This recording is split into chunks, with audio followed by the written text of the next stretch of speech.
How are we going to lower property taxes and fund education properly and build more affordable housing? Thank you. Great question. So all of these things are one issue in a way. You can't really solve one without solving all three. But luckily, we have a constitutional mandate to fix this problem. What do I mean by that? Well, the Constitution of New Hampshire requires that the state pays for public education. Right now, your town or your city is paying most of the cost of public education. About 70% of that cost is coming from your town or city. 30% is coming from the state.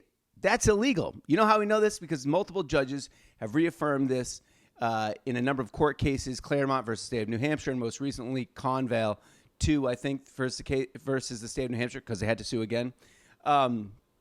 So the state has to pay. This is not debatable, okay? The judges have said this. The Constitution says it. The legislature and the governor have to come up with a way to fund it. It's $500 million that we need. But, so where will this $500 million come from? Good question.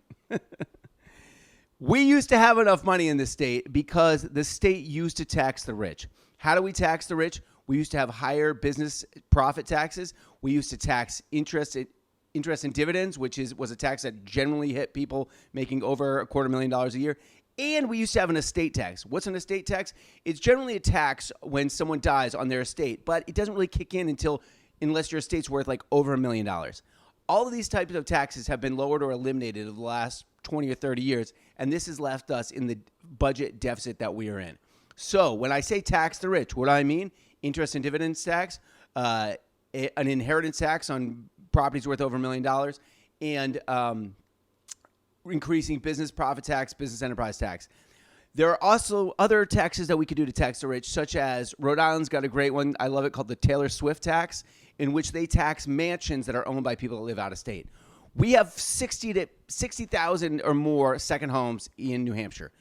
A lot of these are owned by very wealthy people that are not here very often, and I say let's tax them because they've got the money and they want to be here because our state is beautiful.